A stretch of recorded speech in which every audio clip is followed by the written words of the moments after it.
نحمده ونصلي على رسوله الكريم اما بعد فاعوذ بالله من الشيطان الرجيم بسم الله الرحمن الرحيم رب اشرح لي صدري ويسر لي امري واحلل عقدة من لساني يفقهوا قولي۔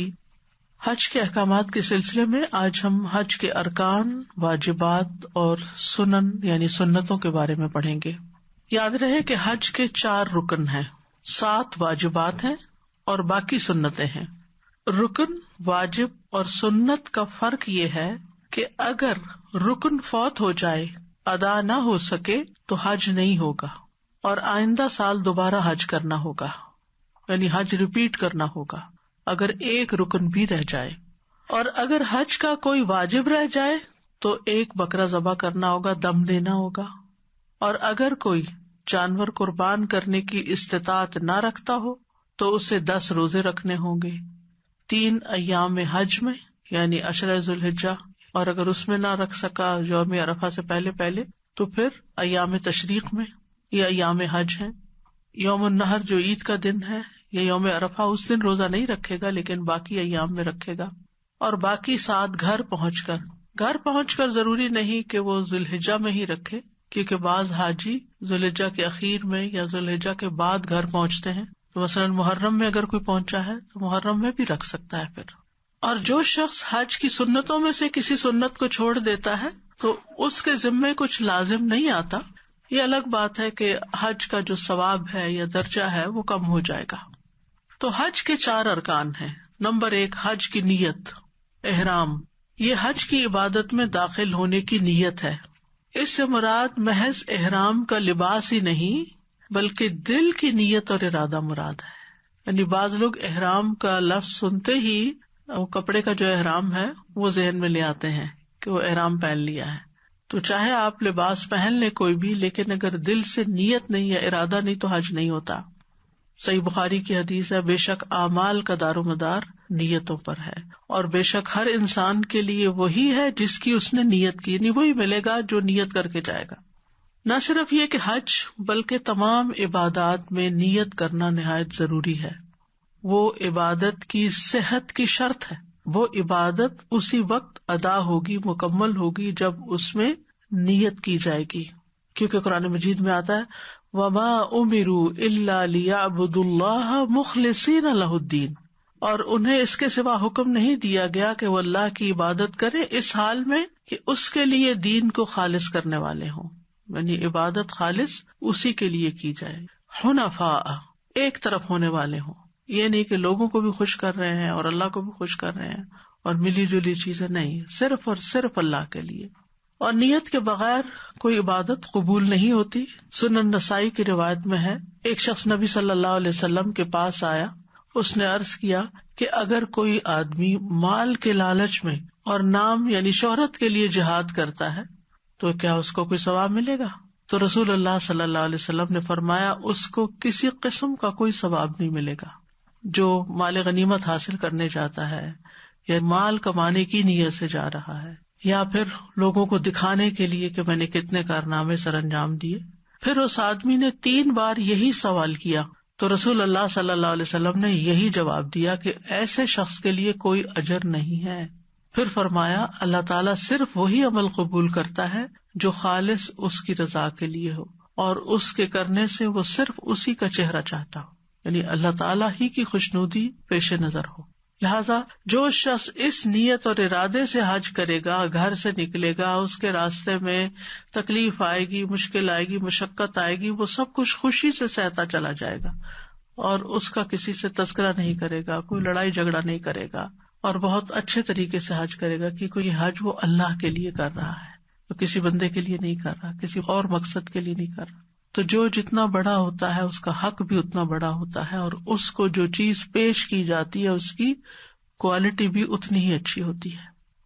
رسول اللہ صلی اللہ علیہ وسلم نے یہ بھی فرمایا جو شخص اللہ کے راستے میں جہاد کرے اور صرف رسی کی نیت کرے، وہ صرف ایک چھوٹی سی چیز کی بھی اس میں نیت کر لے، بس اس کو وہی چیز مل جائے گی جو اس کی نیت ہے، وہ رسی اس کو مل جائے گی، باقی اسے کچھ نہیں ملے گا۔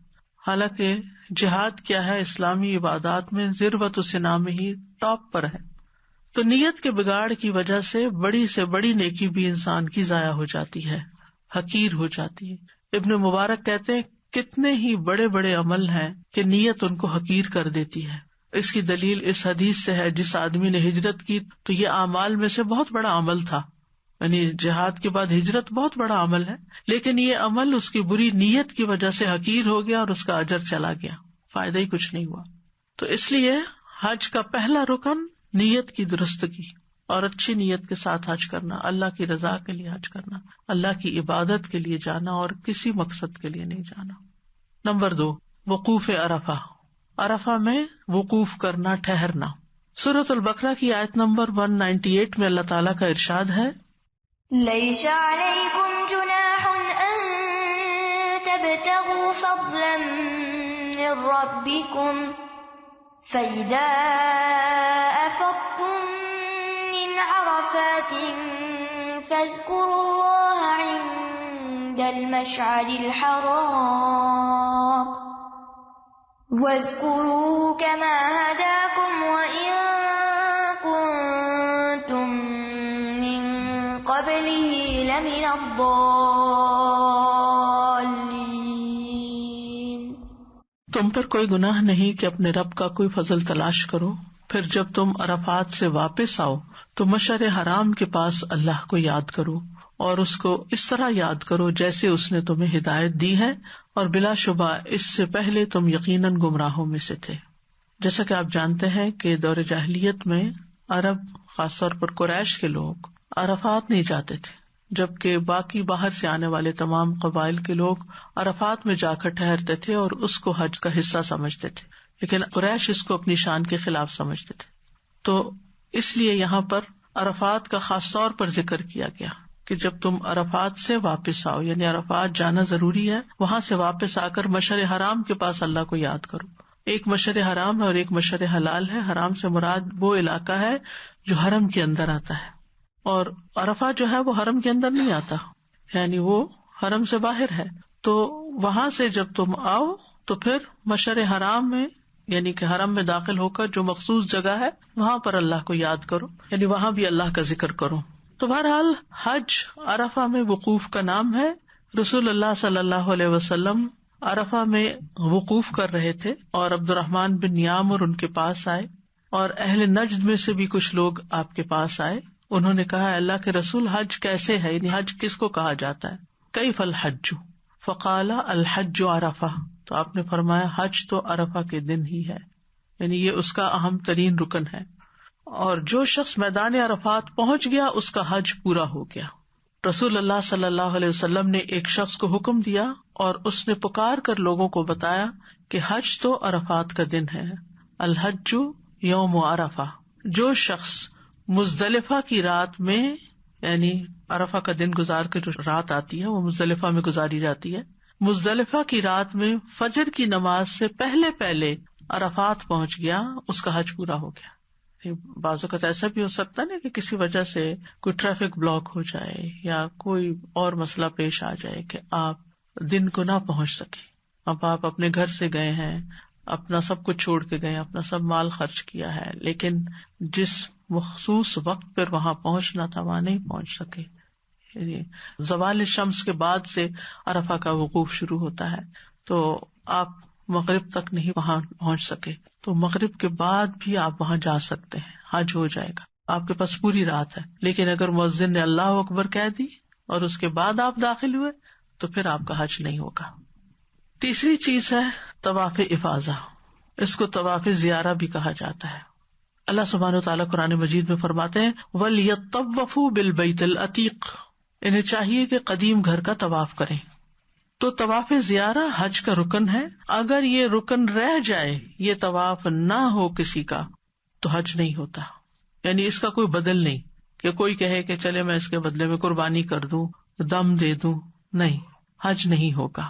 اور یہ طواف 10 ذی الحجہ کے دن کیے جانے والے 4 اہم کاموں میں سے ایک کام ہے، لیکن ضروری نہیں کہ 10 ہی کو ضرور کیا جائے۔ اچھا ہے اگر 10 تاریخ کو ہی ہو جائے یوم النحر کو، لیکن اگر کسی وجہ سے نہ ہو سکے تو 11 تاریخ کو بھی ہو سکتا ہے، 12 کو بھی ہو سکتا ہے۔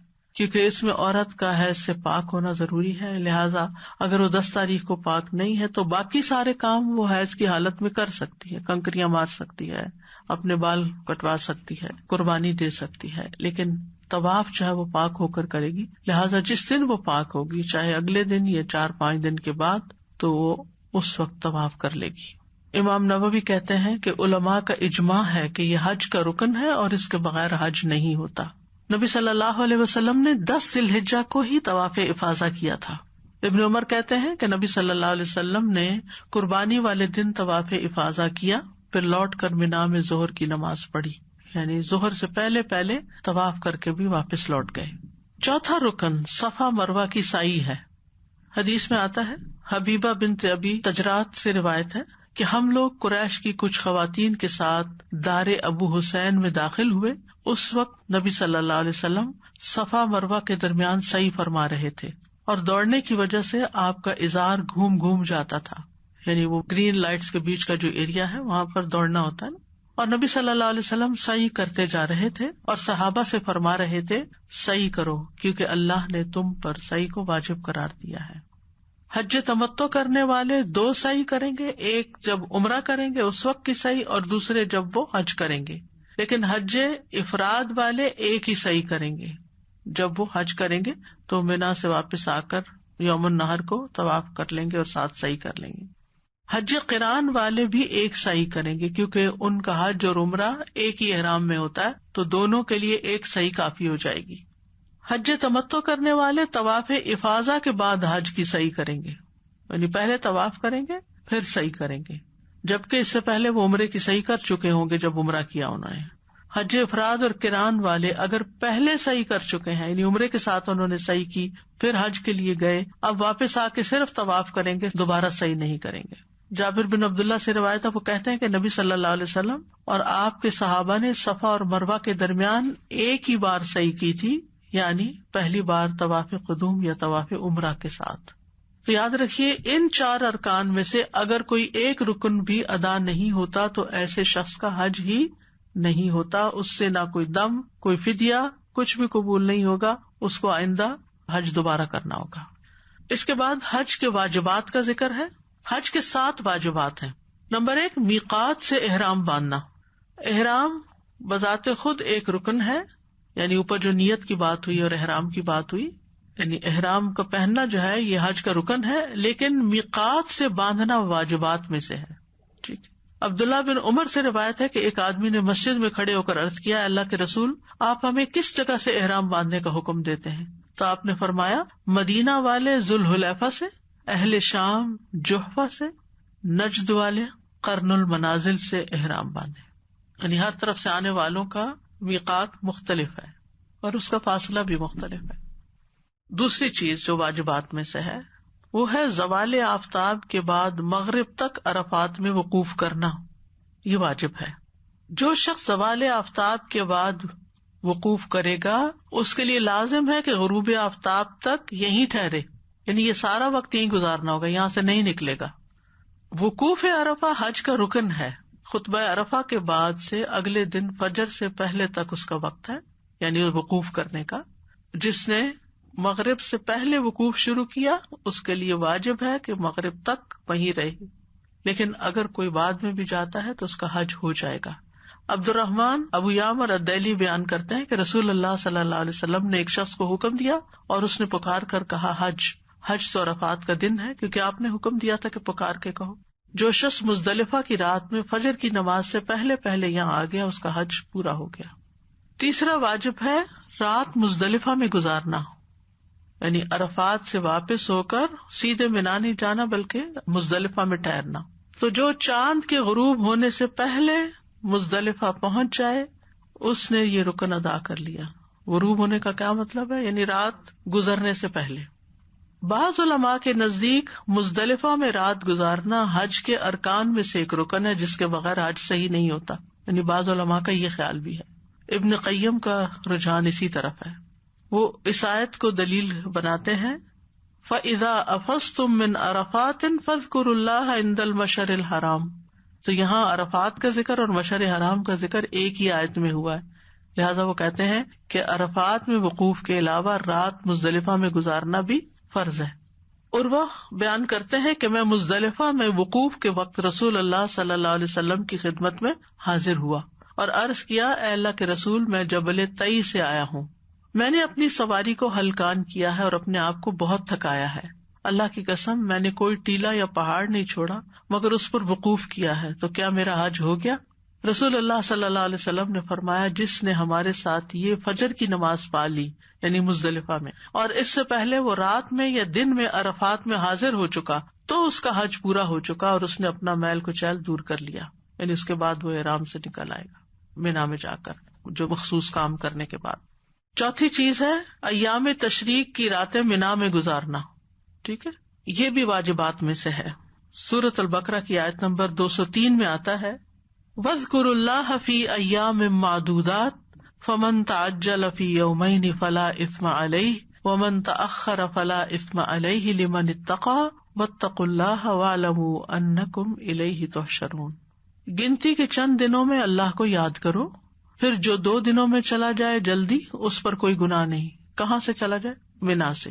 اور جو تاخیر کرے تو اس پر بھی کوئی گناہ نہیں، یعنی 13 تاریخ کو بھی وہیں رہے تو بھی ٹھیک ہے۔ کس کے لیے گناہ نہیں؟ لمن اتقا، جو اللہ سے ڈرے، اور اللہ سے ڈرو اور جان لو بے شک تم اسی کی طرف اکٹھے کیے جاؤ گے۔ یہاں بھی تقویٰ کا سبق یاد کرا دیا گیا کہ زیادہ ٹھہرنے والے کم ٹھہرنے والوں کو غلط نہ سمجھے، اور کم ٹھہرنے والے زیادہ ٹھہرنے والوں کو زیادتی کرنے والا نہ سمجھے، بلکہ دونوں ہی اللہ کے نزدیک صحیح کام کر رہے ہیں اگر وہ اللہ کا تقویٰ اختیار کیے ہوئے ہیں۔ اگر کوئی خاص مجبوری ہو، کوئی خاص ڈیوٹی ہو، تو پھر یہ راتیں مکہ میں بھی گزاری جا سکتی ہیں۔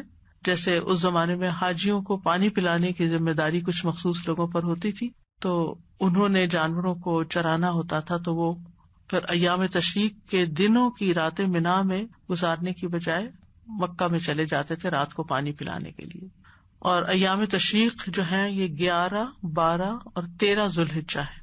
عباس بن عبد المطلب رسول اللہ صلی اللہ علیہ وسلم سے حاجیوں کو زمزم کا پانی پلانے کے لیے مینا کے دنوں میں مکہ ٹھہرنے کی اجازت مانگ رہے تھے، تو آپ نے ان کو اجازت دے دی، یعنی حاجیوں کو پانی پلانا ہے یا جانوروں کو پانی پلانا ہے تو ایسی صورت میں اس طرح کیا جا سکتا ہے حج کی انتظامی ضروریات کے تحت۔ یا یہ کہ اگر کوئی بیمار ہو گیا تو ہاسپٹل میں لے آئے اس کو مکہ میں، تو وہ اور بات ہے، یا کوئی ایسا عذر مجبوری ہے جو جینون ہے تو ٹھیک ہے، ورنہ یہ واجبات میں سے ہے کہ یہ راتیں وہاں گزاری ہیں۔ نمبر 5، جمرات کو کنکریاں مارنا۔ 10 ذی الحجہ کو طلوع آفتاب کے بعد یعنی سورج نکلنے کے بعد جمر عقبہ کو 7 کنکریاں ماری جاتی ہیں، جبکہ ایام تشریق میں روزانہ زوال آفتاب کے بعد یعنی سورج ڈھلنے کے بعد، جیسے زور کی نماز شروع ہوتی ہے، تینوں جمرات، جمر اولا، جمر وسطی اور جمر عقبہ کو بالترتیب کنکریاں ماری جائیں گی۔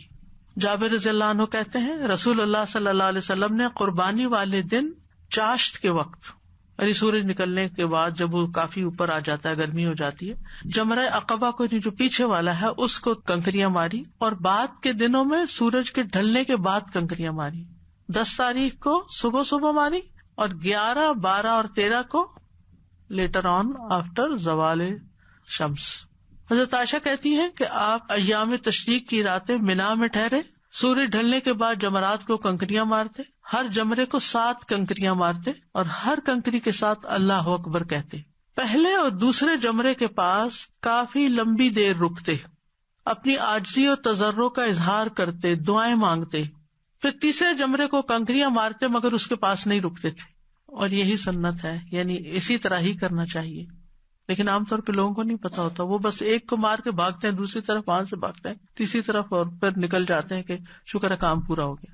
اصل میں رش بھی بہت ہوتا ہے، آپ دیکھ لیجئے کہ اگر تو رکنے کے لیے کوئی جگہ ہے، ورنہ اگر آپ کنکریاں مار کے جہاں ماری ہیں وہیں رکیں گے تو آپ کو دھکے بھی پڑیں گے اور دوسرے لوگوں کو تکلیف بھی ہوگی۔ وہاں سے تو فوراً ہٹ جانا چاہیے، کنکریاں مار کے ہٹ کے ایک طرف کھڑے ہو کے دعائیں وغیرہ کریں اور پھر آگے جائیں۔ نمبر 6، حلق یا تقصیر کرنا یا کروانا۔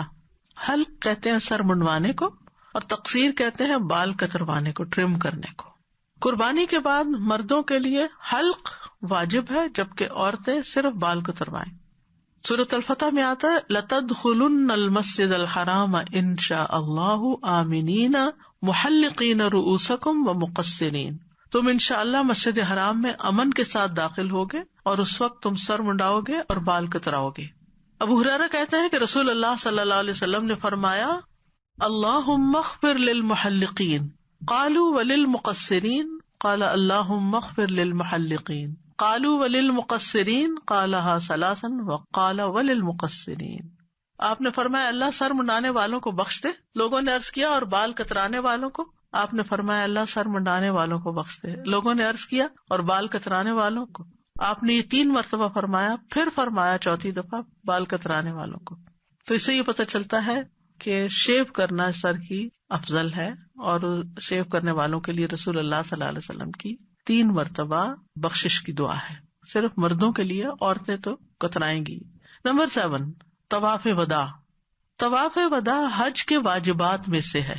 یاد رکھیے عمرے کے واجبات میں سے نہیں ہے۔ جو لوگ عمرہ کرنے جاتے ہیں جیسے رمضان میں یا ویسے، تو ان کے لیے ضروری نہیں ہوتا طواف وداع کرنا۔ ویسے اپنی خوشی سے کریں، جا کے طواف تو کریں، لیکن طواف وداع نہیں ہوتا۔ وہ طواف وداع صرف حج کے لیے ہوتا ہے۔ ابن عباس کہتے ہیں کہ لوگ حج کے بعد ہر جانب سے واپس چلے جاتے تھے، جو جہاں ہوتا تھا وہیں سے نکل جاتا تھا۔ تو رسول اللہ صلی اللہ علیہ وسلم نے فرمایا کوئی شخص ہرگز نہ جائے حتیٰ کہ اس کا آخری عمل بیت اللہ کا طواف ہو۔ آخری عمل، تو اس سے کیا پتہ چلتا ہے کہ اس کے بعد پھر اور کام نہیں کرنے چاہیے، پھر نکل ہی جانا چاہیے۔ ہاں اگر نماز کا وقت آ گیا تو آپ نماز پڑھ لیں، کھانا کھانا تو کھانا کھا لیں، لیکن یہ آخری مناسک میں سے ہوگا۔ نمبر 8، حج تمتع اور قارن کے لیے ایک اور شرط ہے قربانی کرنا۔ اگر حاجی حج تمتع کر رہا ہے یا حج قران کر رہا ہو تو اس پر ایک جانور یعنی بکرے کی قربانی کرنا واجب ہے، کیونکہ اللہ تعالیٰ فرماتے ہیں فَمَن تَمَتَّعَ بِالْعُمْرَةِ إِلَى الْحَجِّ فَمَا اسْتَيْسَرَ مِنَ الْهَدْيِ فَمَن لَّمْ يَجِدْ فَصِيَامُ 3 أَيَّامٍ فِي الْحَجِّ و7 إِذَا رَجَعْتُمْ تِلْكَ 10 كَامِلَةٌ ذَلِكَ لِمَن لَّمْ يَكُنْ أَهْلُهُ حَاضِرِ الْمَسْجِدِ الْحَرَامِ۔ تو جو کوئی حج کے دنوں تک عمرے کا فائدہ اٹھائے تو جو قربانی میسر ہو کر لے، پھر جو قربانی نہ پائے تو 3 دن کے روزے حج کے دوران اور 7 دن کے اس وقت رکھے جب تم گھروں کو واپس جاؤ۔ یہ پورے 10 دن ہیں۔ یہ حکم اس شخص کے لیے ہے جس کے اہل و عیال مسجد حرام یعنی مکہ کے رہنے والے لوگ۔ یہاں ایک بات یاد رکھیے کہ اس وقت مکہ اتنا ہی تھا جتنا حرم ہے، لیکن اب مکہ پھیل چکا ہے۔ حرم اور حرم کے علاوہ ہل کا کچھ حصہ بھی اب شہر مکہ میں آ گئے، یعنی مکہ کی میونسپلٹی میں آ گیا ہے۔ تو مسجد الحرام سے مراد، جیسے کل بھی میں نے وضاحت کی تھی، کہ ماسک اٹ سیلف نہیں ہے بلکہ حرم کی حدود ہے۔ یاد رکھیے حرم کی حدود مدینہ کی طرح نہیں ہے۔ مدینہ میں تقریباً 21 کلومیٹر ہر جانب سے، مشرق مغرب شمال جنوب سے، یعنی وہ 21 کلومیٹر کا ایریا جو ہے وہ حرم ہے۔ لیکن مدینہ کے علاوہ جو مکہ کا حرم ہے، اس میں جیسے تنعیم کا جہاں مسجد عائشہ ہے وہ تقریباً 6-7 کلومیٹر دور ہے، وہ قریب ترین ہے۔ اس کے بعد ہل شروع ہو جاتا ہے۔ دوسری طرف آپ نے دیکھا ہوگا کہ جدہ سے جب آپ لوگ مکہ میں انٹر ہوتے ہیں تو راستے میں لکھا ہوتا ہے، وہ ایک آرچ سا بنا ہوتا ہے، اس پہ لکھا ہوتا ہے حدود حرم، نان مسلم آگے نہیں جا سکتے، تو پھر ان کے لیے ڈائیورٹ ہوتی ہے روڈ۔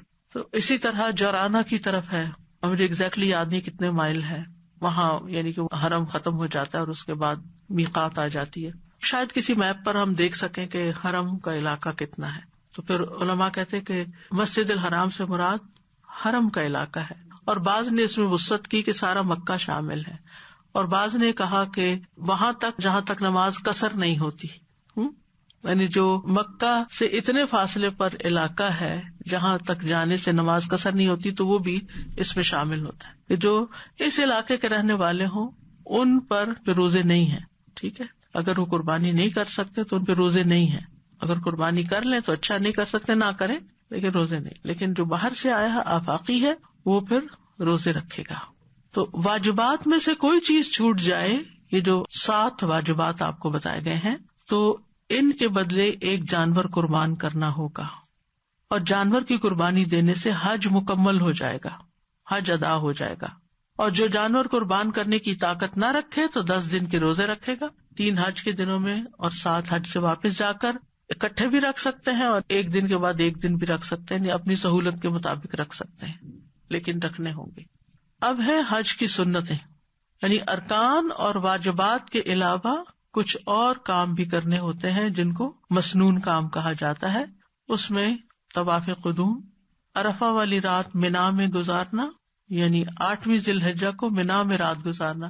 یوم الترویہ کو جب آپ مکہ سے جاتے ہیں 8 تاریخ کو یا جہاں سے بھی آتے ہیں تو رات آپ منا میں گزارتے، پھر صبح کے وقت آپ عرفات کی طرف جاتے ہیں. بعض لوگ یہ اسکپ کر جاتے ہیں، وہ ایئرپورٹ سے سیدھے آتے ہیں اور سیدھے عرفات چلے جاتے ہیں. ٹھیک ہے، لیکن بعض آتے ہیں طواف قدوم کرتے ہیں، عمرہ نہیں کرتے، یعنی جو حج افراد کر سکتے ہیں وہ سیدھے عرفات ہی پہنچ جاتے ہیں، منا میں بھی نہیں جاتے. انہوں نے طواف قدوم بھی نہیں کیا، انہوں نے منا کی 8 تاریخ کو بھی رات نہیں گزاری وہاں اور سیدھے وہاں چلے گئے، تو انہوں نے یہ سنتیں چھوڑی ہیں، واجبات نہیں چھوڑے. ان کا حج پھر بھی ہو جائے گا. ٹھیک. پھر اسی طرح احرام میں دایاں کندھا ننگا کرنا، طواف کے 3 چکر دوڑتے ہوئے لگانا، حجر اسود کو بوسہ دینا، اذکار اور دعائیں پڑھنا، صفا مروہ کے اوپر چڑھنا، یہ مسنون ہے. آپ دیکھیں اگر تو آپ خود صحیح کر رہے ہوتے ہیں نا تو آپ آخر تک جاتے ہیں، تھوڑا سا اوپر چڑھائی تک بھی چلے جاتے ہیں. لیکن اگر آپ ویل چیئر پر ہیں تو کنٹرول آپ کے ہاتھ میں نہیں ہوتا. وہ لوگ بس ٹچ ہی کرتے ہیں صفا کو تو ساتھ ہی مڑ جاتے ہیں، آگے تک نہیں جاتے، اوپر نہیں جاتے. تو وہ ایک سنت چھوٹ گئی آپ کی، لیکن صحیح ہو جائے گی آپ کی. اچھا، اب عمرے کے ارکان 3 ہیں: احرام پہننا، طواف کرنا، صفا مروہ کی صحیح کرنا. اور واجبات 2 ہیں: سر منڈوانا، میقات سے عمرے کے لیے احرام پہننا.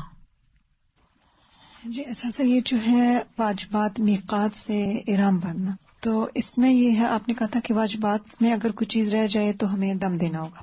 مثلاً آپ جہاز میں بیٹھے ہوئے تھے، آپ کا ارادہ تھا کہ جو ہی یہ اعلان ہوگا تو میں احرام کی نیت کر لوں گی، احرام پہن لوں گی. آپ نے چینج بھی کرنا تھا ابھی. اور عام طور پر ہوتا یہ کہ جو فلائٹ کا آخری حصہ ہوتا ہے نا بڑا ہی ریلیکسنگ ہوتا ہے، انسان سو جاتا ہے. مجھے تو ہمیشہ ہی ایسے ہوتا ہے، جب لینڈ کرنے والا ٹائم ہوتا ہے تو میں سونے لگتی ہوں. اب آپ سو گئے، میقات گزر گئی، اب جہاز لینڈ ہو رہا ہے اور آپ پریشانی کیا لے، اب کیا کروں؟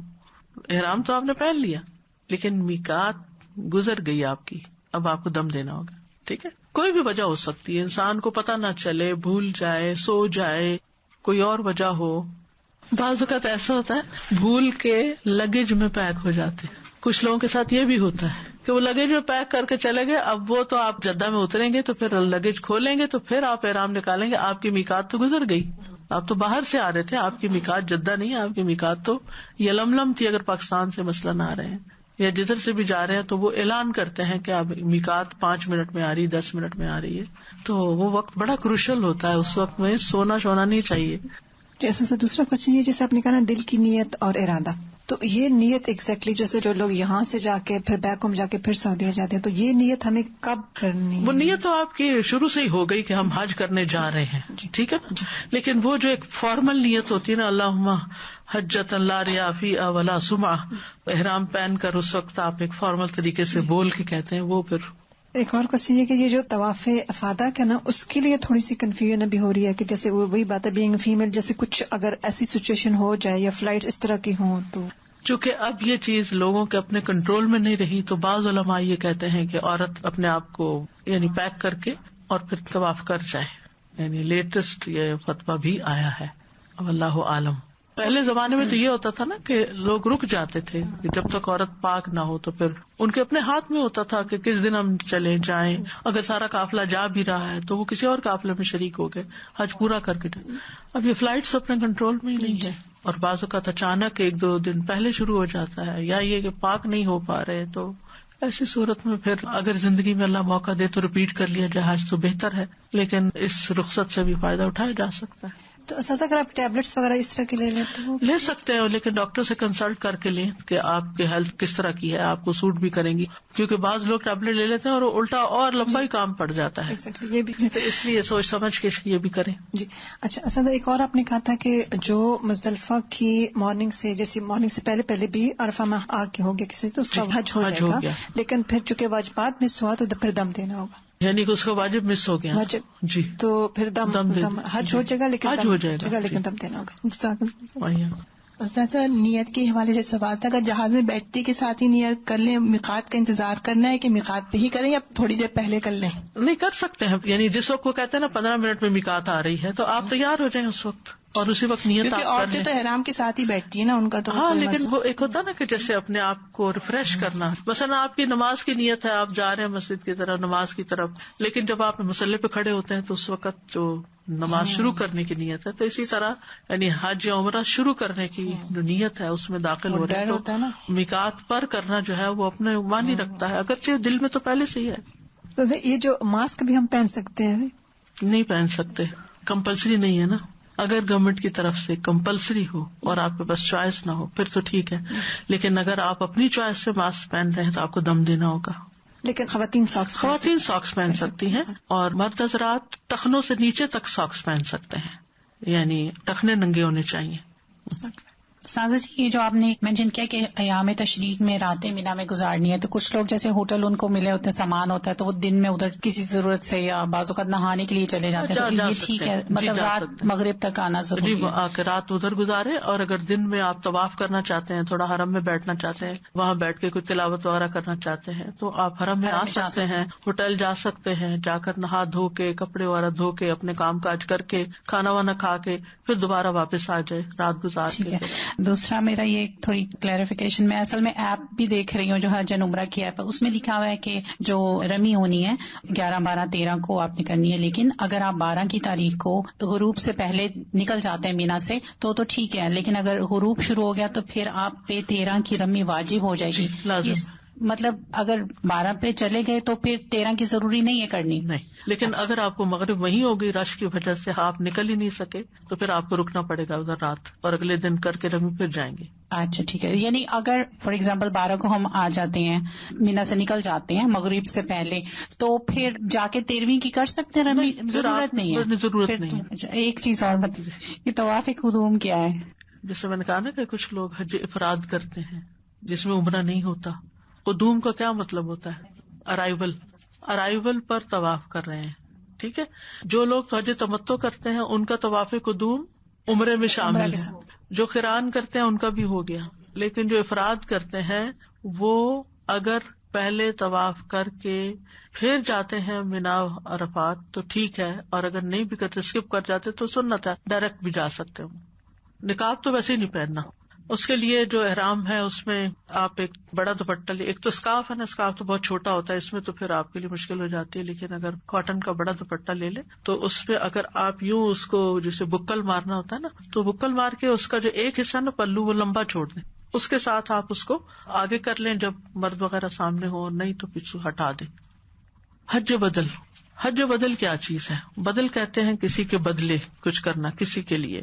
اگر کوئی شخص صاحب استطاعت ہو لیکن بوڑھا ہو، اتنا بوڑھا کہ سفر کرنے کے قابل نہ ہو، بہت کمزور ہو، بیمار ہو، مفلوج ہو، پیرالائزڈ ہو، یا دائمی مریض ہو کہ کسی حال میں سفر نہیں کر سکتا، خود حج کرنے کے قابل نہیں ہے لیکن مالدار ہے، اس پہ حج فرض ہے مال کی وجہ سے، تو ایسے شخص کو اپنا مال دے کے کسی اور سے اپنا حج کروانا جائز ہے. لیکن وہ ایسا شخص ہوگا جس کا اپنا حج پہلے ہو چکا ہو. آپ یہ نہیں کہہ سکتے فلاں غریب انسان ہے، اس کو میں پیسے دیتا ہوں تاکہ یہ میرا حج بدل کر دے. نہیں، اگر غریب نے پہلے اپنا کیا ہوا ہے تو پھر ٹھیک ہے، آپ اسی کو دے دیں دوبارہ موقع. تو اس طرح اس معذور شخص کا حج بدل ہو جائے گا، یعنی فریضہ ادا ہو جائے گا. ابن عباس کہتے ہیں قبیلہ جوہینہ کی ایک عورت نبی صلی اللہ علیہ وسلم کی خدمت میں حاضر ہوئی اور کہا کہ میری والدہ نے حج کی نظر مانی تھی لیکن وہ حج نہ کر سکیں. یہ نظر والا حج ہے، فرض والا نہیں ہے. نظر بھی فرض ہو جاتی ہے کیونکہ آپ نے اپنے اوپر خود لازم کیا. تو نظر مانی ہوئی تھی لیکن جا نہیں سکی، تو کیا میں ان کی طرف سے حج کر سکتی ہوں؟ آپ نے فرمایا کہ ہاں، ان کی طرف سے حج کرو. کیا تمہاری ماں پر قرض ہوتا تو تم اسے ادا نہ کرتی؟ اللہ کا قرض ادا کرو. اللہ کا قرض تو اس کا سب سے زیادہ مستحق ہے کہ اسے پورا کیا جائے. تو اسی سے آپ دیکھیں کہ بعض لوگ عمرے کی نظر مان لیتے ہیں. ہوتا ہے عمرے کی نظر مان لی، بیٹا میرا حافظ ہو گیا تو میں عمرہ کروں گی، لیکن کیا ہوا اس وقت تک کوئی بیماری آ گئی، کوئی ایسی مجبوری آ گئی کہ باقی بچے چھوٹے ہیں، ان کو چھوڑ کے نہیں نکلا جائے، کوئی وجہ، تو عمرہ بدل بھی ہو سکتا ہے.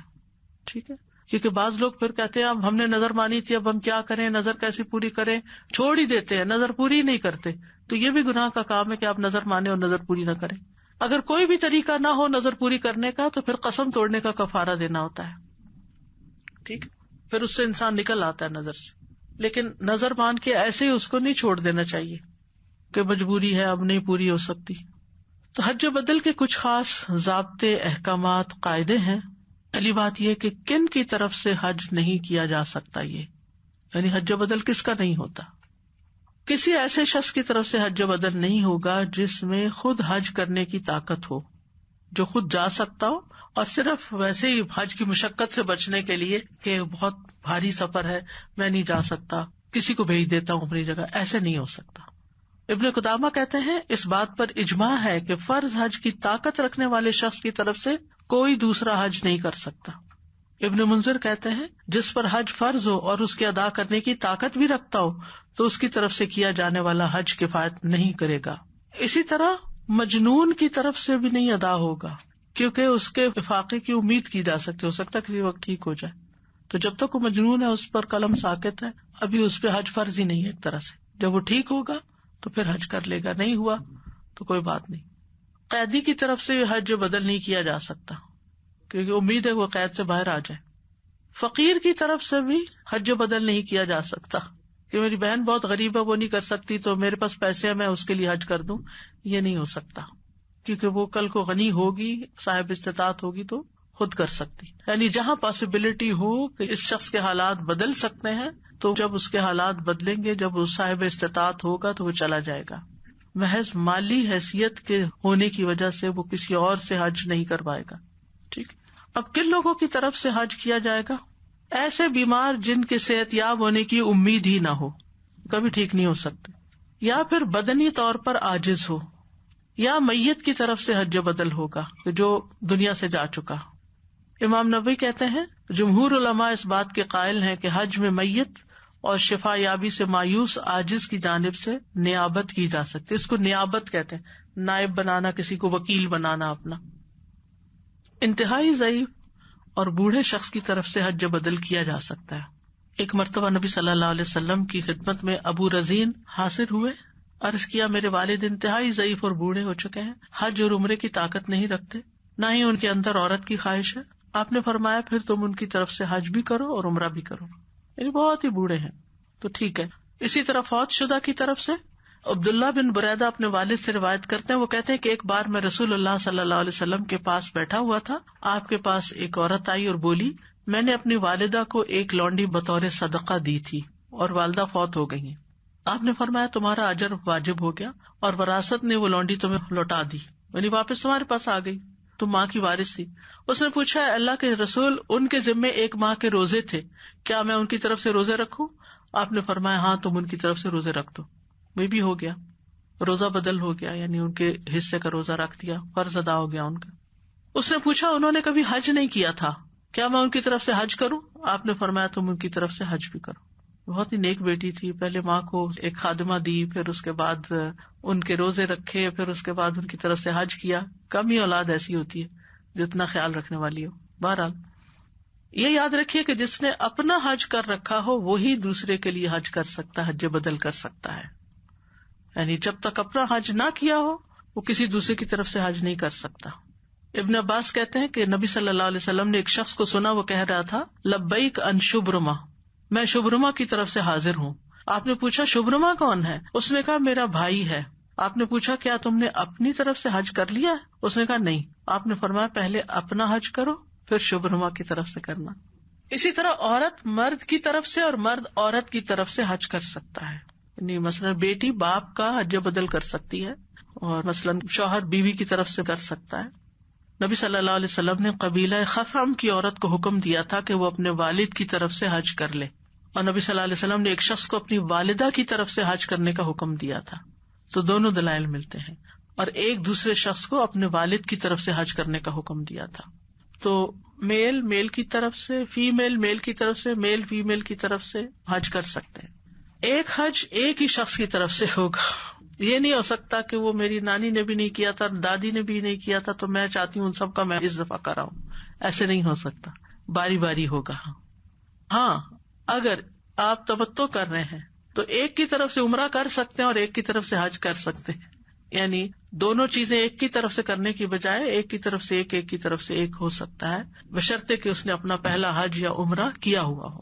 پھر اسی طرح یہ کہ حج بدل احسان کی نیت کے ساتھ کیا جائے، کسی کے ساتھ نیکی کرتے ہوئے کیا جائے. اس کا مقصد کسی سے مال بٹورنا نہ ہو، کرائے کا حج نہ ہو کہ یہ مجھے حج کا پیسہ بھی دے اور اتنا اوپر دے کیونکہ میں اس کا حج کر رہا ہوں. یہ نہیں ہونا چاہیے، یعنی اس کی قیمت وصول نہیں کرنی چاہیے کسی کی طرف سے حج بدل کرنے کی. ابن تیمیہ کہتے ہیں جس نے صرف اس لیے حج کیا کہ کھانے پینے کو مل جائے گا اس کے لیے آخرت میں کچھ نہیں، اور جو اس لیے رقم لیتا تاکہ حج کر سکے تو اس میں کوئی حرج نہیں. اس لیے نیابت کے لیے رقم وصول کرتے ہوئے نیت یہ ہو کہ یہ رقم اس کے لیے حج کے دوران مددگار ہوگی، جیسے سواری کے لیے یا حج کے دوران کچھ کھانے پینے کے لیے جو اس کا وہاں رہنے کا خرچہ ہے، سواری کا خرچہ ہے، قربانی کا خرچہ ہے، تو وہ تو لے سکتا ہے. لیکن اس سے زائد لینا عوض کے طور پہ، اجرت کے طور پر، یہ جائز نہیں ہے. بس اتنا ہی لے جتنا اس کا ایکسپینس ہے، اور پھر اخلاص کے ساتھ اس رقم کو قبول کرنا چاہیے، نہ کہ لالچ کے ساتھ. پھر اسی طرح یہ ہے کہ اگر کوئی صاحب استطاعت مسلمان فوت ہو جائے تو اس کا مال تقسیم ہونے سے پہلے اس کے مال میں سے اس کے لیے حج کیا جا سکتا ہے، یعنی وارث جو ہیں حصہ لینے سے پہلے اس کی طرف سے حج کر لیں تو یہ بھی درست ہوگا، کیونکہ یہ قرض ہے نا ایک. یہ بھی بعض علماء کہتے ہیں کہ جب کوئی مسلمان فوت ہو جائے اور وجوب حج کی شرائط مکمل ہونے کے باوجود فریضہ حج ادا نہیں کر سکا کسی وجہ سے، تو اس کی طرف سے اس کے مال میں سے حج کرنا ضروری ہے، چاہے اس نے حج کی وصیت کی ہو یا نہ کی ہو. چنانچہ اگر اس کی طرف سے کوئی ایسا شخص حج کر دیتا ہے جس کا حج کرنا درست ہو اور اس نے اپنا حج پہلے کر رکھا ہو تو میت کی طرف سے اس کا حج کرنا درست ہوگا اور میت سے فرض کی ادائیگی کے لیے کافی ہوگا. ہاں قریبی عزیز اگر حج بدل کرے تو وہ مستحب ہے، لیکن کوئی غیر بھی کر سکتا ہے، یعنی بااعتماد شخص کو اجرت دے کر، اجرت سے مراد حج کا خرچہ دے کر حج کروا سکتے ہیں، لیکن اگر اولاد میں سے، وارثوں میں سے کوئی کرے تو زیادہ بہتر ہے. پھر والدین کی طرف سے حج کرنا. ایک آدمی نبی صلی اللہ علیہ وسلم کی خدمت میں حاضر ہوا، عرض کیا کیا میں اپنے والد کی طرف سے حج کر سکتا ہوں؟ آپ نے فرمایا ہاں، اگر تم اس کے لیے بھلائی میں اضافہ نہیں کرو گے تو برائی میں بھی اضافہ نہیں کرو گے، یعنی کر لو. پھر بھائی کا بہن کی طرف سے حج کرنا. ایک آدمی نبی صلی اللہ علیہ وسلم کے پاس آیا، عرض کی میری بہن نے نظر مانی تھی کہ حج کرے گی لیکن وہ فوت ہو گئی ہے. نبی صلی اللہ علیہ وسلم نے فرمایا اگر اس پر کوئی قرض ہوتا تو کیا تم اسے ادا کرتے؟ اس نے کہا جی ہاں. آپ نے فرمایا پھر اللہ کا قرض بھی ادا کرو. ٹھیک ہے. حج بدل کے لیے نیت کافی ہے، نام لینا ضروری نہیں. جیسے لبیک شبرما، اس نے کہا ٹھیک ہے کہہ بھی سکتے ہیں، لیکن اگر نام نہیں بولا، صرف معلوم ہے کہ کس کی طرف سے ہو رہا ہے تو وہ بھی کافی ہے. پھر اسی طرح حج بدل کی جس کی ذمہ داری لگائی جائے وہی ادا کرے. آپ یہ نہیں کر سکتے کہ آپ پیسے لے لیں، اس میں سے کچھ خود رکھ لیں اور کم قیمت دے کے کسی اور کو بھیج دیں کہ تم جا کے حج کر دو. بعض لوگ کیا کرتے ہیں، لوگوں سے پیسے لے لیتے، پھر وہ مکہ یا مدینہ میں کسی اسٹوڈنٹ کو کہہ دیتے ہیں جنہوں نے پہلے اپنا حج کر رکھا ہوتا ہے کہ تم فلاں کی طرف سے حج کر دو. مثلاً اگر کوئی شخص کینیڈا سے جاتا ہے تو ٹکٹ کے ہی کتنے زیادہ پیسے، اور اگر اس نے پیسے خود تو لے لیے سارے، لیکن وہاں کے کسی لوکل کو کہہ دیا تم یہ حج بدل کر دو اور اس کو آدھے پیسے دیے اور آدھے خود رکھ لیے، تو یہ ظلم ہوگا، یہ درست نہیں، ایسا نہیں کیا جا سکتا. یعنی اگر وارثوں نے کسی خاص شخص کو حج کرنے کے لیے کہا کہ آپ کریں گے تو وہ اسی کو کرنا ہوگا، نہیں کر سکتا تو وہ واپس کر دے، پھر وہ آگے اس کو تھرڈ پارٹی کو نہیں دے سکتا.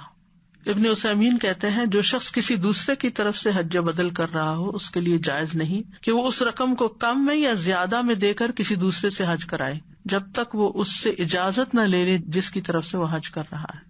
یہ ہو سکتا ہے مثلاً ایک شخص حج کرنے کے لیے گیا اور عمرہ ہی کیا تھا، اس نے کوئی بیمار پڑ گیا، بیماری ایسی تھی کہ وہاں رک نہیں سکتا تھا، تو اب وہ یہ کر سکتا ہے کہ وارثوں کو بتا کے، جو کروا رہے ہیں ان کو بتا کے وہ کسی اور کے ذمہ لگا کے آ جائے، لیکن ان کو پتا ہونا چاہیے کہ کون کر رہا ہے. یعنی ایسی کسی مجبوری کی شکل میں پھر دوبارہ کمیونیکیٹ کیا جائے، لیکن اپنی طرف سے کچھ فیصلے نہیں کیے جانے چاہیے.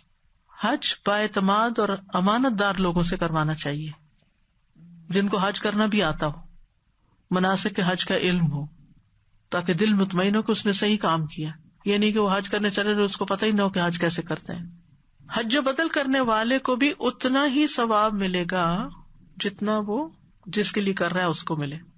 اللہ تعالیٰ دونوں کو ثواب دینے کی وسعت رکھتا ہے. ہاں، حج بدل کی ادائیگی کے علاوہ وہ حاجی جو اور کام کر رہا ہے، مثلا قرآن پڑھ رہا ہے اپنے لیے، نوافل پڑھ رہا ہے، کوئی اور نیکی کا کام کر رہا ہے، وہاں کسی کو پانی پلا رہا ہے، کسی کو کھلا رہا ہے، کسی کو دبا رہا ہے، یہ نیکیاں اس کی اپنی ذات کے لیے ہوں گی. یہ حج کا حصہ نہیں ہے، نہ یہ واجبات ہے، نہ یہ سنن ہے، نہ ارکان ہے. ابن عثیمین کہتے ہیں مناسک سے متعلق تمام اعمال کا ثواب اسی کو ملے گا جس نے اسے حج میں اپنا وکیل بنا کر بھیجا ہے، جبکہ اس کے علاوہ نمازوں کا اضافی اجر، نفلی طواف، قراءت قرآن کا ثواب اسی کو ملے گا جو حج کر رہا ہے. اسی طرح کیا کسی دوسرے کی طرف سے عمرہ بدل بھی کیا جا سکتا ہے؟ اگر کوئی شخص خود عمرہ کرنے پر قادر ہے تو اس کی طرف سے عمرہ نہیں کیا جائے گا. اگر کوئی شخص مالی یا جسمانی لحاظ سے استطاعت نہیں رکھتا یا اس پر حج عمرہ واجب نہیں ہوتا، اور حج عمرہ ایسے شخص کی جانب سے کیا جا سکتا ہے جو خود حج عمرہ کرنے سے عاجز ہو، اور میت کی جانب سے بھی حج عمرہ کیا جا سکتا ہے، لیکن جو زندہ ہو اس کی طرف سے نہیں. اب اس میں آپ دیکھیے، زندہ تو وہ جس کی پہلے بات ہو چکی، انتہائی بوڑھا ہے، لاغر ہے، جیسے حدیث میں آتا ہے نا کہ ایک شخص نے عرض کیا، اے اللہ کے رسول، میرا باپ بوڑھا ہے، حج کی طاقت نہیں رکھتا، نہ عمرے کی طاقت رکھتا، نہ اونٹ پہ سوار ہونے کی. آپ نے فرمایا اپنے باپ کی طرف سے حج بھی کرو، عمرہ بھی کرو. آپ نے دیکھا ہوگا کہ ہمارے بہت سے مسلمان بہن بھائی حج پر جا کر دن رات عمرے پہ عمرہ کر رہے ہوتے ہیں. اس کے کئی اغراض ہوتی ہیں، ان میں سے ایک یہ ہوتی ہے کہ انہیں ایک کمپٹیشن ہوتا ہے کہ تم نے کتنے کی اور تم نے کتنے کی. یہ بھی درست نہیں. پھر آپ دیکھیے کہ صحابہ سے ایسا کچھ ثابت نہیں کہ ایک حج میں ہر روز وہ جا کے عمرہ کرنے چلے جاتے تھے مسجد عائشہ سے، کسی صحابی نے اس طرح نہیں کیا. پھر آپ دیکھیے کہ بعض لوگ وہ فلاں کی طرف سے بھی اور فلاں کی طرف سے بھی، زندہ کی طرف سے بھی اور مردہ کی طرف سے، بس ایک جو چلا گیا پورے خاندان کی طرف سے عمرے کر رہا ہے. اس میں کوئی زندہ ہے، کوئی نہیں ہے، کوئی صاحب استطاعت ہے، کوئی نہیں، ایسا نہیں. بعض لوگ دوسروں کی طرف سے طواف بھی کرتے ہیں، اس کی کوئی دلیل نہیں ملتی. ٹھیک ہے، حج کی ملتی ہے، عمرے کی ملتی ہے، لیکن اس کے لیے جو فوت ہو چکا ہو یا اس کے لیے جو خود نہ کرنے کے قابل ہو. جیسے نماز کسی کی طرف سے نہیں پڑھ سکتے. ہاں، طواف کر کے طواف کے دوران آپ دعائیں کر سکتے ہیں. ٹھیک ہے. عمرے کے لیے جب لوگ جاتے ہیں جو پہلے سے عمرہ کر چکے ہیں، تو کیا وہ جا کے پہلے اپنا عمرہ کریں گے یا جاتے کے ساتھ ہی کسی کا عمرہ بدل کر سکتے ہیں جو دنیا میں نہیں ہے لوگ، جیسے والدین ہیں یا کوئی؟ اگر آپ حج تمتع کر رہے ہیں نہیں، خالی عمرے کے لیے جو لوگ جاتے ہیں، نہیں تو پہلے تو اپنا کریں گے، پہلے اپنا کریں گے، اس کے بعد پھر کسی کا عمرہ کریں گے. اللہ یہ کہ آپ پہلے سے ہی کسی کا عمرہ کرنے کی خاطر جا رہے ہوں، عمرہ بدل کرنے. اچھا، وہ ایک الگ چیز ہو گئی. لیکن ہم لوگ جیسے عمرے کے لیے جا رہے ہیں تو پہلے ہمیں اپنا عمرہ کرنا ہوگا، اس کے بعد کسی اور کا عمرہ. جی اساتذہ، جیسے حج بدل کے لیے تھا کہ ہم نے پہلے حج کیا ہونا چاہیے، تو جو عمرہ بدل ہے، اگر کوئی شخص پہلے کبھی نہیں گیا حج یا عمرے کے لیے تو پہلے اپنا کرے، پہلے اپنا کرے. اسی ایک ٹرپ میں دونوں کے ہو سکتے، دوسرا بھی ہو سکتا ہے. اساتذہ جیسے ابھی آپ نے یہ سارے چیزیں بتائی نا کہ کن کن لوگوں کے لیے کر سکتے ہیں اور کن کے لیے نہیں کر سکتے. جیسے اب آج کل جیسے لمیٹیشنز ہے کہ انہیں لگائی ہے کہ ایج 65 کے لوگ نہ آئیں، حج نہیں کر سکتے وہ. تو وہ اگر ان کی مطلب میڈیکلی فٹ بھی ہیں سارا کچھ، بس just because of the age limit they can't go, تو ان کے لیے پھر ہم نہیں، حج بدل ابھی نہیں ہوگا کیونکہ ہو سکتا ہے اگلے سال یہ ریسٹرکشن ختم ہو جائے. اچھا صحیح. اچھا سر، ایک اور کوشچن، سوری، یہ جو آپ نے پہلے کہا یہ پچھلے سے ریلیٹڈ ہے، جو جمرات کے بعد دعا کرنے کا، اور اگر کوئی سچویشن ایسی ہو جائے جیسے کئی دفعہ اسٹمپیڈ دوسری جگہ پہ ہو جاتا خدا نخواستہ، تو اس میں اگر نہیں کر سکتے دعا یا نہیں، کوئی بات نہیں، اس میں کوئی مسنون ہے. جی مسنون ہے. جزاک اللہ. السلام علیکم. جی استاذہ، میرا ایک سوال ہے کہ میری خالہ کا انتقال ہوا تھا پچھلے سال، اور وہ اپنے فوت ہونے سے انہوں نے کوئی ایک ہفتہ پہلے مجھے کہا تھا کہ کیونکہ انہیں کووڈ ہو گیا تھا کہ اگر میں فوت ہو جاؤں تو میرا سامان آ کے سنبھال لینا. تو میں ان کی فوتگی کے بعد جب گئی تو ان کا ایک بیگ تھا جس میں انہوں نے کچھ جو انہوں نے کام کرنے تھے وہ لکھ کر رکھے ہوئے تھے، جس میں انہوں نے عمرہ کے لیے بھی پیسے، ایک پوٹلی بنائی ہوئی تھی کہ عمرہ کے لیے، بس اتنا لکھا ہوا تھا. تو میرا یہ سوال ہے کہ وہ تو اب فوت ہو گئی ہیں اور ہم ابھی کوشش کر رہے ہیں کہ کسی کو ان کی طرف سے عمرے کے لیے بھیجیں کیونکہ وہ نیت کی ہوئی تھی انہوں نے، تو عمرہ ان کا پہلے کیا ہوا تھا. تو کیا یہ ہو سکتا ہے کہ عمرے کے بجائے ہم کسی کو حج کروا دیں یا ہم میں سے کوئی حج کرائے؟ نہیں، عمرہ ہی کرنا پڑے گا کیونکہ حج انہوں نے نہیں کیا ہوا تھا، تو ایک ان کی طرف سے فرض ادا ہو جائے. ہاں میرا خیال ہے پھر تو حج کرنا، اور حج کے اندر عمرہ بھی شامل ہوگا. جی اس میں ہی ہم اگر اور کچھ پیسے شامل کر کے وہ پیسے بھی کر دیں تو بہتر ہے. جی جزاک اللہ خیر. خواتین کا حج حضرت عائشہ سے روایت ہے، انہوں نے نبی صلی اللہ علیہ وسلم سے پوچھا، یا رسول اللہ کیا عورتوں پر جہاد فرض ہے؟ آپ نے فرمایا عورتوں کا جہاد حج اور عمرہ ہے۔ عورت پر حج کی فرضیت کی شرائط میں وہی شرائط ہیں جو مرد کے لیے ہیں، البتہ عورت پر وجوب حج کے لیے 2 شرائط ہیں۔ نمبر 1 محرم کا ساتھ ہونا، اور نمبر 2 عورت کا عدت میں نہ ہونا۔ عورت بھی اگر مالدار نہیں تو اس پہ حج فرض نہیں، اگر محرم موجود نہیں تو بھی عورت پر حج فرض نہیں۔ حدیث میں آتا ہے رسول اللہ صلی اللہ علیہ وسلم نے فرمایا، لا تحج امرأۃ الا ومعها محرم، کوئی عورت محرم کے بغیر حج نہ کرے۔ واضح حدیث ہے۔ پھر لوگ پوچھتے ہیں گروپ میں چلے جائیں، فلاں کر لیں فلاں کر، جب آپ نے فرما دیا کہ محرم کے بغیر حج نہ کرے تو نہ کرے۔ ایک اور روایت میں آتا ہے کہ رسول اللہ صلی اللہ علیہ وسلم نے فرمایا، کوئی شخص کسی اجنبی عورت کے ساتھ خلوت اختیار نہ کرے، یعنی ان کے ساتھ اکیلے میں نہ بیٹھے کسی بند کمرے میں، اور کوئی عورت محرم کے بغیر سفر نہ کرے۔ ایک آدمی آیا اور عرض کرنے لگا، میری بیوی حج کے لیے جا رہی ہے جبکہ میرا نام فلاں غزوہ میں جہاد کے لیے لکھ دیا گیا ہے۔ آپ نے فرمایا، جاؤ، جا کر اپنی بیوی کے ساتھ حج کرو، یعنی جہاد چھوڑو، حج کرو جا کے، یعنی بیوی کو حج کرواؤ۔ تو محرم سے مراد وہ ہے جو عورت کے لیے نسب یا کسی مباح سبب کی بنا پر ہمیشہ کے لیے حرام ہوئی، جس سے کبھی نکاح نہیں ہو سکتا۔ اس کے لیے عاقل و بالغ ہونا شرط ہے، یعنی محرم یہ بچہ نہیں ہو سکتا، کوئی چھوٹا بچہ محرم نہیں ہوتا۔ اسی طرح بے وقوف انسان یا معذور انسان، عقلی طور پر مجنون، وہ بھی محرم نہیں ہوتا۔ پھر اسی طرح حج کے لیے شوہر سے اجازت لینے کا مسئلہ ہے۔ اگر عورت خود صاحب استطاعت ہو تو اس پر نماز کی طرح حج فرض ہے، اسے شوہر سے اجازت طلب کرنی چاہیے کہ وہ گھر سے جا رہی ہے، لیکن اگر وہ اجازت دے تو ٹھیک، اور نہ دے تو بھی جا سکتی ہے، بشرطے کہ اس کے ساتھ محرم ہو۔ ہاں، نفلی حج کے لیے شوہر سے اجازت لینا ضروری ہے، بغیر اجازت نہیں جا سکتی۔ فرض حج کے لیے اگر وہ نہیں بھی مان رہا تو بھی جا سکتی، لیکن نفل حج اس کے بغیر نہیں ہو سکتا۔ اگر عورت کا شوہر دوران حج فوت ہو جائے تو وہ اپنا حج مکمل کرے اور پھر واپس لوٹ جائے۔ اوکے، وآخر دعوانا ان الحمد للہ رب العالمین، سبحانک اللہم وبحمدک، اشہد ان لا الہ الا انت، استغفرک واتوب الیک۔ السلام علیکم ورحمۃ اللہ وبرکاتہ۔